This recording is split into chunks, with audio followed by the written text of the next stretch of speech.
Well, I just want to give a little disclaimer before I preach today, because I think I'm going to be talking about some things that I think are a little bit more serious, a little bit more heavy, and so if you have any complaints, just email Pastor Ong. No, just joking. Or you can come talk to me after service. I don't care. But yeah, I just wanted to let you know that. And so I'm just going to go ahead and read to you out of the book of Matthew, chapter 5. And Jesus is preaching on the Sermon on the Mount, and the disciples are there, and the Pharisees are there, and he's giving this awesome message. And Matthew chapter 5, verse 27 through 30, and I felt like this was, I really prayed about this message, and, Valentine's Day is coming up this week, and I really wanted to speak about unity, but I really felt like the Lord was just leading me to this. And so I just want to read to you out of Matthew chapter 5, verse 27. You have heard that it was said, "You shall not commit adultery." But I say to you that everyone who looks at a woman with lustful intent has already committed adultery with her in his heart. If your right eye causes you to sin, tear it out and throw it away, for it is better that you lose one of your members than that the whole body be thrown into hell. And if your right hand causes you to sin, cut it off and throw it away, for it is better that you lose one of your members than for your whole body to go into hell. I'll stop there. I have a question, and this question is leading somewhere, believe it or not. But I want to ask you a question. Do you remember, Lindsay, the first time that you had vanilla ice cream? You don't remember it, do you? I guarantee you, unless you're a very, very smart person here, that most of you don't remember the first time you had vanilla ice cream, or any ice cream for that matter. It doesn't stick out to you, does it? It doesn't. I don't remember anything I've eaten. But what does stick out, though, is the first time. I guarantee you, if I was to ask you, and you don't have to raise your hand, but I guarantee you, if I was to ask you how many of you remember the first time you saw a dirty image, I guarantee you that most of you remember that. I can pretty much guarantee that 95% of you probably remember that. I remember when I was 6 years of age, and a really good friend of mine invited me over to his house, and I remember going over there, and his father had a handlebar mustache. He kind of looked like Hulk Hogan.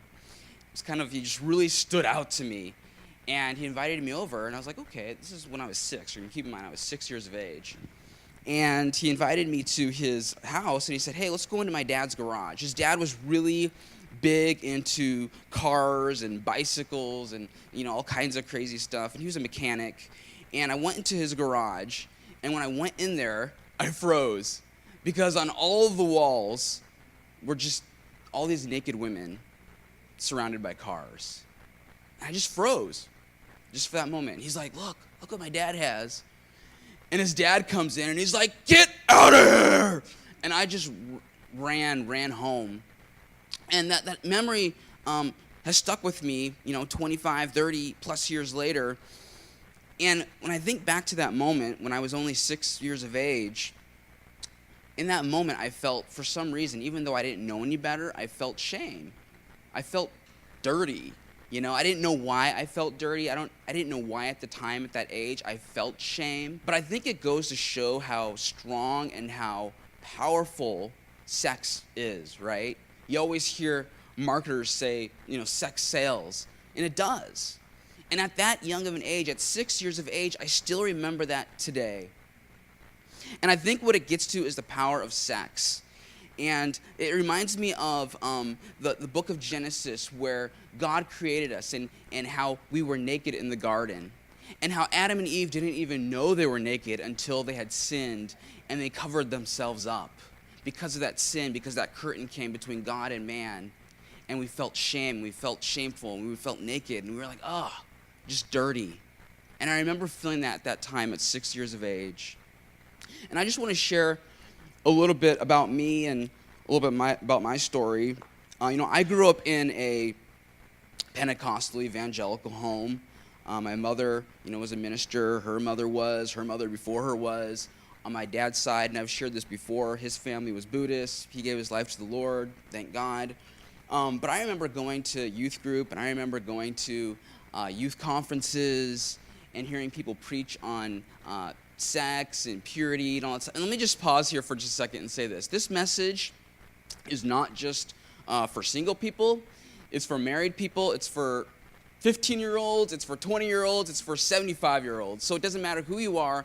This message does apply to you today, right now. And so I remember when I was young, growing up in the church, and thinking to myself, man, God, I want to wait for marriage to have sex.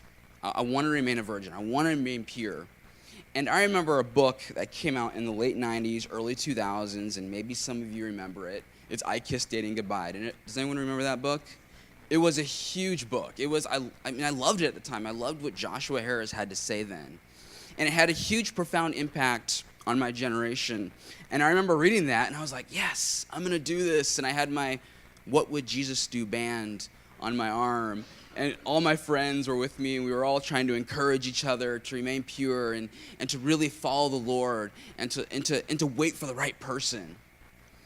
And so I got into my late teens and early 20s, and I was committed to Christ and to doing this. And something interesting happened in the early 2000s, and that was when we went from dial-up to cable internet. Do you remember that, Sean? Sort of. And it opened up a whole new world. I mean, I remember downloading music on Napster and Kazaa, and it would take, the whole day? Right, Janny? I mean, you download, 15 songs, and it'd take 24 hours, and you'd be like, yes, I got my, stolen music. And I remember doing that in college, and I remember in college in the early 2000s, I remember going to one of my good friends' room, in his dorm room, and he's like, Touray, I want to show you something. It's really cool. And I went in there, and he had all these images that he had downloaded. He had just gotten cable modem, which was really big, in 2003, just switching into wireless. And he's like, I want to show you something. And I was just, at the time, because I was trying to hold on to my purity, I was shocked. I turned away. I was like, I don't want to see this. But I just want to be just completely honest with you. No one I knew at that time, even good Christian guys, was really living a pure life. A lot of them were involved looking at pornography at that time. And I'm just going to be honest with you. I think over time for myself, I broke down and started looking at it. This is, in my early 20s. And part of it was because it was easy. It was accessible. Most of us would never go into a store and go buy something that was dirty, but because of the internet, because the accessibility and the anonymity of being on your computer, it was easy. And many of the Christian guys that I knew, and even Christian women, they justified it because they felt, if I do this, it'll help me stay pure. I won't engage in the physical act, but if I do this, at least it'll help, whet my appetite until I get married. And so that was the mentality of a lot of the Christian guys I knew. I'm talking people who were youth pastors, youth leaders, people involved in the church, people who were claimed to be, really strong Christians. And I'm sure they were. I'm sure I felt I was at that time. And so I remember in the early 2000s, like I said, I started getting involved in looking at pornography, and I would look, almost every week, and all my friends were doing it, and I really struggled with it for a 3-year period. Thank God he delivered me from that, and I eventually went on to become a youth minister myself. I did that for 3 or 4 years in my 20s, and thank God brought my wife Kathy to me. I was able to hold on to my sexual purity, saved myself for marriage, thank God. But really one thing that God had impressed on me during that time period when God had brought certain mentors in my life to help me with the struggle when I was younger is I think the Lord was really impressing on me that, purity really is more than just waiting for sex till marriage, right? Purity is our thought life, it's our attitudes, it's the things we look at, it's our heart. And so a lot of us, I think in that generation thought, if we just wait till marriage to have sex, we're going to be pure. And we focused on the act, just like the Pharisees, but our hearts weren't in the right place. And so that's just a little bit about my story and what I went through. And I think it's a big issue now, even more than ever. because of this, because we have the iPhone. And I'm not blaming Steve Jobs, but it's interesting because I was looking at my Instagram account, and I just was hashtagging Mount Rainier. And even when I hashtagged Mount Rainier, an explicit image came up. I wasn't even looking for one, and it came up. And I just want to make it clear that, even in Jesus' day, they had some serious sexual perversion. The Roman culture, the Greco-Roman culture, was very perverse, even compared to today's standards. It was very common in Roman and Greek culture for married men to have young boys that they were involved with, but they would say they were married. It was very common for a man, because in that culture you had to be more dominant. It was very common for many men to have side concubines or side affairs with people, and it was normal. So it was very common in that culture back then. And so the Judeo-Christian culture was very different, because the emphasis was more on the man and woman being married and maintaining their sexual integrity. So that's the audience that Jesus is talking to. He's talking to people who believe they were morally superior to the Roman and Greco culture.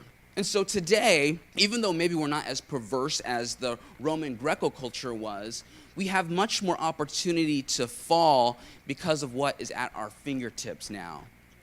We're not necessarily engaged in the acts that they were doing, but I guarantee you that many of us, because of this, and not that this is bad, but what it does is it opens a doorway that many of us can't resist. I want to read you some stats that I found when I was reading on this topic this week, and it just blew me away. It says 90% of children age 8 to 16 have viewed pornography online. The largest consumers of porn are young people aged 12 to 18 years of age. 1 in 6 women struggle with porn addiction. 25% of all search engine requests are for porn. 50% of pastors regularly view porn. I think I was reading somewhere else that the first age of viewing porn now is about 12 years of age. And like I said earlier, it's not even because people are necessarily looking at it, it's because they're stumbling into it, and that opens a gateway for their heart. And so I think this issue going forward is a huge issue for this generation, not just young people, but people who are middle-aged and people who are older as well. And not only that, one of the reasons why it's a big issue, outside of the fact that we have more easy access, is the reality is that people today are getting married a lot later in life. A lot of men, I think the average age now is about 30 years of age. And so maybe the challenges that a generation ago didn't face, this generation now, if you think about it, from about 18 to 30, many people are single. And so a lot of people are struggling, and they're like, man, how am I going to wait till marriage? How am I going to have a heart of purity right now in my 20s when I'm looking for the right person? And so that struggle is being extended out because adolescence has been extended out, right? So someone, I hate to say it, but someone who's 30 now might be similar to someone that was 21 a generation ago. And that's just the truth. Whether it be because of education or because of the cost of living, there's many factors involved. And so I believe this message is relevant today for the church, and I believe that we have to talk about it, because if we don't have a Christian sexual ethic, we will get our ethic from the world. We will get our ethic from people in Hollywood, we'll get them from the music industry, we'll even get it from our elected leaders. I hate to say it, but I'm just going to say it.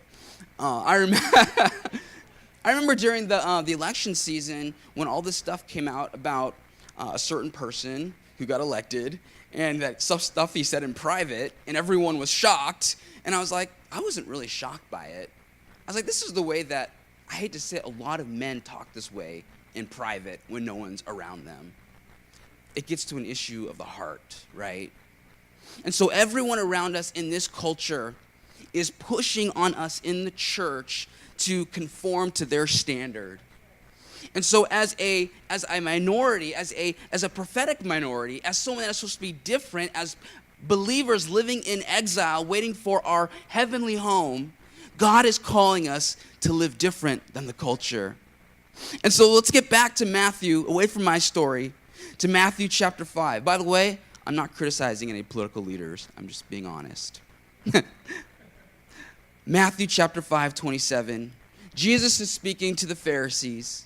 And he says this. He says, "You have heard that it was said, 'You shall not commit adultery.'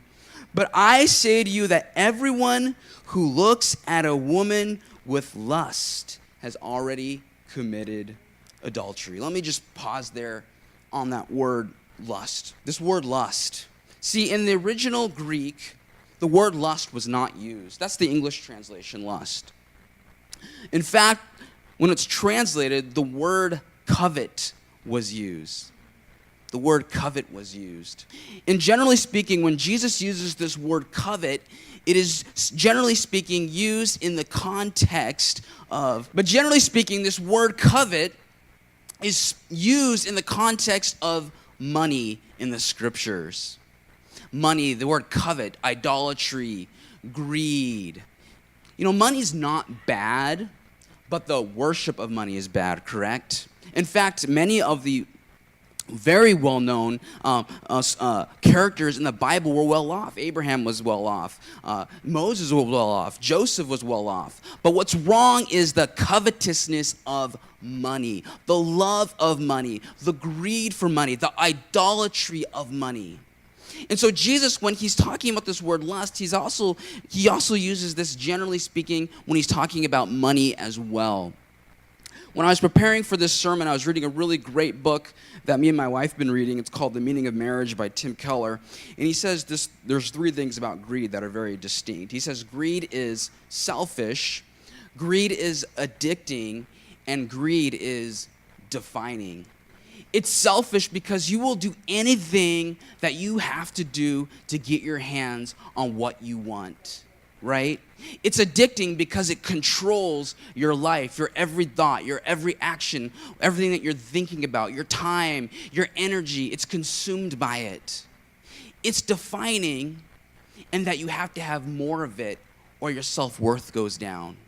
It becomes idolatry for you.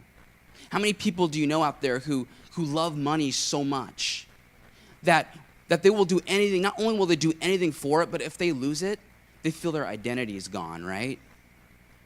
And so I want you to think about this word, this covet word, not only in the context of money, but in the context of sex, because it changes everything. Because what Jesus is really saying, he's saying, I say to you that everyone who looks at a woman and covets her, has greed for her, has idolatry for her, has an addiction for her, he has already committed adultery with her in his heart. And not just her, but men too. Because women struggle with it just as much as men. And so what Jesus is setting up for us right here is the distinction between a consumer relationship and a covenant relationship. What's a consumer good? What's a consumer relationship? A consumer relationship says, we're going to have a relationship as long as you give me what you have.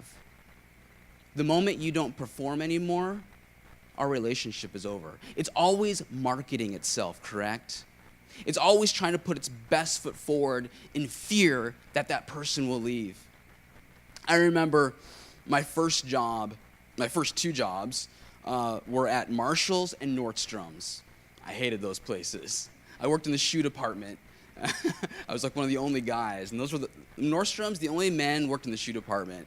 And I remember working at Nordstrom's and Marshall's, and I remember my boss would always be like, okay, shoe dogs, I want you to get that merchandise out there so that we can sell all these shoes, and I want to make my numbers. And I was like, okay, sure, let me fix your shoes. I remember even at Marshall's, it's kind of funny. You know how they have the little detectors when you go out the door and it beeps? And I remember at Marshall's when I was 16 years of age, having to go out and get people's tags off their clothes, and if someone didn't have their tag off, you'd go to the door and it would be like, okay, attention, you have a tag on your clothes, please return to the nearest customer service representative and we'll remove it. And I remember it was a really busy day, and one lady, I was just trying to do her clothes to the checkout stand, and I forgot her tag, and she went out, and of course she got embarrassed. And then while she was out there waiting for her tag to be taken off, another lady I forgot, and they both came back, and they said, "We're going to sue you." And I was like, "Okay, fine, go. Don't come back." I almost got fired for that.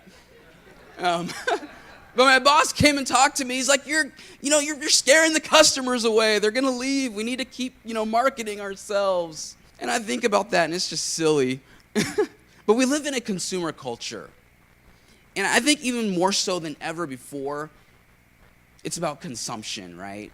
We live in a culture that tells us that we have to consume. We have to, let's just buy the biggest homes. Let's get a new car. Let's do this. And I think what God is saying is he's saying we don't want to be consumers. We want to be cultivators. Because ultimately God called Adam to not be a consumer, but to be a cultivator. He said, go into the garden and cultivate it. And we see the mindset of the consumer culture is sin. Because ultimately when we become consumers, what we do is we destroy everything around us. Not just our relationships, but our environment, our health, the pollution. Think of all the pollution there is in our environment. I think a lot of that is because of our consumer culture. And God cares about those things. And God has called the church, he's called the believers, not to just merely consume, but to cultivate. To bring redemption to the world in everything we do, in every profession, in every occupation. No matter if you're a teacher like Vince here, or if you're driving trucks like Joe in the back at Coca-Cola. God's calling us to be cultivators of those around us, not just consumers. And so this is important, and I'm going somewhere with this, because this consumer mentality, which has permeated our whole culture, has now gone into our relationships. And so what we do now in our society is we look at people as consumer goods. Think back to when you're dating, or maybe you're dating now, and a lot of people, when they get in relationships, they market themselves, don't they? You want to put your best foot forward. But what happens now, because people are getting married later, is people are prolonging that marketing period of being a consumer, quote-unquote, consumer good, and they feel like they can't be themselves. And what happens is people eventually give in and give their sex to other people when they really shouldn't be giving it away. And what happens, ultimately, is many men, even women, many women and even men, feel that they have to continue to give sex in order to maintain that relationship. It becomes a consumer relationship. And God's not calling us to be consumers. He's calling us to be cultivators. And so Jesus, he says, anyone who covets has committed adultery in their heart. Sex is reserved for a covenant relationship. A covenant relationship says, I'm going to just keep giving to you no matter what you can offer me. That's why we have our vows when we get married, right? In sickness and health, for better or for worse. Because it's not a consumer relationship. It's not about what my wife can do for me. It's what I'm going to keep giving to you even if everything doesn't go right today. I'm going to keep giving to you even if you get sick tomorrow. I'm going to keep giving it to you even if you can't have sex right now. That's what it's about. That's what a covenant relationship is, and that's what Jesus is making this distinction in Matthew chapter 5 to the Pharisees. He's saying, I know that you think it's just all about, do's and don'ts, but I want you to know that it is deeper than that. This is a covenant relationship. Don't see what you just want to see in this. I love it what Tim Keller says about this. I wrote this down. Let me pull this up because he gives an awesome quote about the meaning of sex in marriage. He says this in relationship to a covenant marriage, covenant relationship. He says, when I, in marriage, make myself physically naked and vulnerable, it is a sign of what I've done with my whole entire life. Because by giving up my independence and making this promise, you're not just giving sex. Sex is supposed to be a sign of what you have done with your whole entire life. And that's the reason why sex outside of marriage, according to the Bible, lacks integrity. You are asking someone to do with your body what you're not doing with your life. You're saying, let's be physically vulnerable to each other.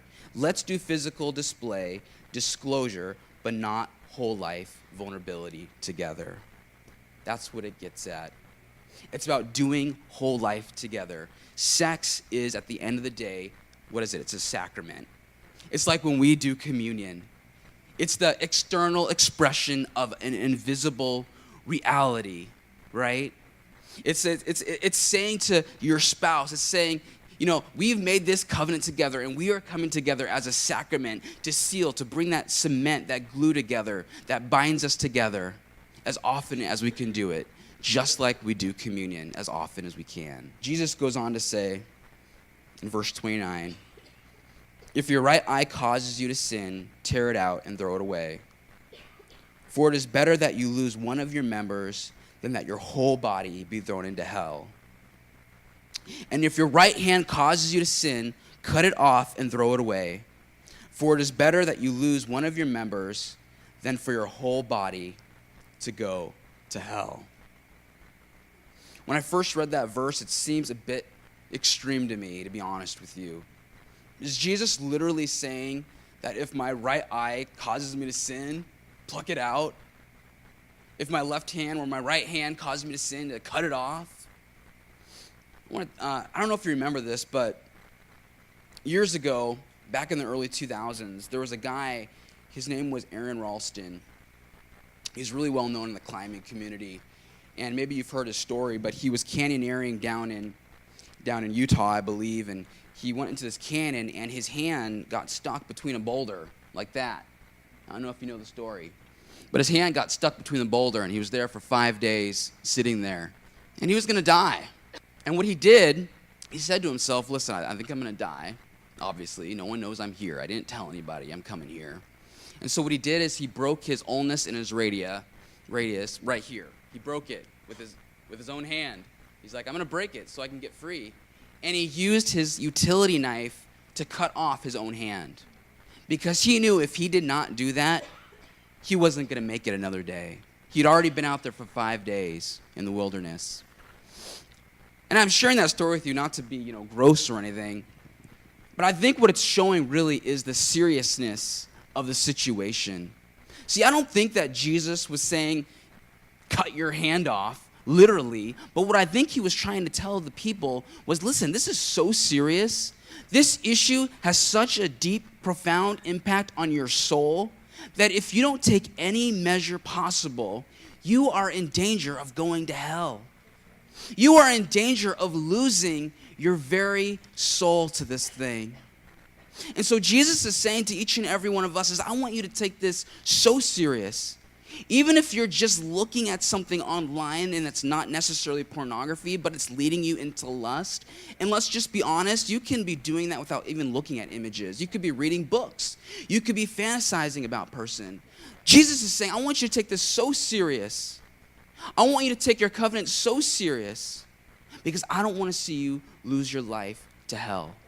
He uses this word Gehenna, and I know that, it's not popular today to talk about hell, but Jesus uses this word Gehenna. What was Gehenna? It was a place of burning outside of Jerusalem. And Jesus is saying, you are in danger of your soul, your body, going to hell for eternity if you don't get right with me and have a pure heart. And not just purity in terms of sexual purity, but purity in terms of the way we think about other people, the things we say in private, the way that we talk about other people, the gossip we have about other people. And we're all guilty of it. We're all guilty of the secret sins of the heart. And Jesus wants us to take it serious. Even though no one else can see those things, Jesus sees them. And so Jesus is being very clear that this situation is so serious, that your soul is so in danger, and that he wants you to know because he wants you to have eternal life. I'm not done yet, but can you just jump on the piano? Thank you.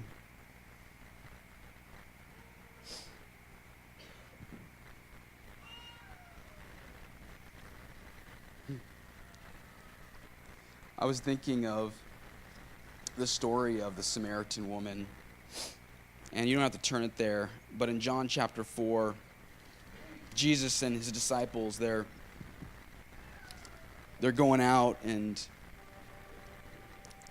they're going to get some food, and Jesus is thirsty, and he wants some water, and he goes to the Samaritan woman. And in that culture, in that day and age, Samaritans were considered lower than the Jews, and the Jews, they looked at themselves as more self-righteous. And so she's wondering why this man is coming to her, a woman, and asking for some water, right? And so Jesus comes to her and says, "Can you draw me some water?" She's like, "Yeah, sure. I don't have anything to draw from, though." And Jesus is like, "If you knew who you were talking to, I'd give you eternal water." She's like, what is this water you're talking about?" She's like, "This water right here, this water that's marketed, that's sold in grocery stores, that everyone says that you need, you'll always be thirsty again. But I have water for you that you will never thirst again." She's like, "Where can I get this water?" It's like, "Bring me your husband." She's like, "I don't have a husband." Jesus said, "You are correct. Not only do you not have a husband, but you have had 5 husbands, and the man you are with now is not your husband." She says, "Sir, I perceive that you are a prophet." He was spot on, right? I love Jesus because he doesn't beat around the bush. He doesn't say you have to go do this seminar, or I'm just going to, have you go to this church, which church is good. But he gets to the heart of the issue. He gets at the heart of her issue, which is her longing and need for affirmation. See, the woman at the well, the reason why she was in so many marriages is because she was looking for her affirmation from all these different men. She would go to this man, and it didn't work out. She would go to this man, it wouldn't work out. She would go to that man, and it didn't work out. Doesn't that sound familiar to our own culture? When we watch the Hollywood movies and all the romance shows, which is nothing wrong with that, everything tells us from a young age that the only way your life is going to be complete is if you meet the right person. What it does is it creates unrealistic expectations of our future spouse. And us in the church, we're just as guilty of it. I remember before I met my wife, I thought that when I got married, that my life was going to be complete. Little did my wife know is that I'm a messed up guy. I'm a nice guy, but I'm a messed up guy too. But I can't complete my spouse. And what Jesus is saying to the woman at the well, and listen, I just want to say this right now. If you've ever been divorced, I don't want you to feel bad. I don't. Because I know that God can restore you in whatever situation you are in. But what Jesus is saying today to us in this moment is don't look to a person to fulfill your deepest needs. They can't do it. They won't do it. They can't. They're human. And so as I think about that story at the well, I think of my own marriage, my own vows, and I think of my wife, and I think to myself, if I look at her as my cornerstone in life, if I look to her as my affirmation in life, I'm going to crush her. I'm going to crush myself because I'm going to think that she's God. And what Jesus is saying at the end of the day to us is he's saying, I want you to make me your spouse. I want you to put all of your hope, all of your affirmation, all of your identity in me. And when you do that, not only will you be ready for the right person, but if you're married today, you're going to be content with who you're with. Because ultimately, only he can satisfy our deepest desires. No man can do that. And so maybe some of us here today feel that, I've messed up, I've been divorced, or, maybe this relationship didn't work, or maybe I've struggled with this issue or that issue, or maybe you're feeling lonely today. And I pray that God will send you the right person. I believe that there is someone out there for you. But I also want to say this, for those of us who are married and for those of us who are unmarried. The scripture says that no eye has seen, no ear has heard what God has prepared for those who love them, who love him this marriage that we're in, it's a momentary thing. God has something better. And so just like sex outside of marriage, lust, porn points to hell, marriage ultimately points to heaven. It points to a bigger picture that God is trying to paint for us, and that is his love for us. And we can't even fathom what God has for us in eternity. Our minds are so limited. We don't see everything. That's why the scripture says that we see through this life as in a glass darkly. It's dim. It's kind of fuzzy. We sort of think we know what eternity's like, but we don't see the whole picture. And Jesus is saying, I have something better than this. And I'm going to have water that's so good, you're going to not be thirsty again for eternity. Well,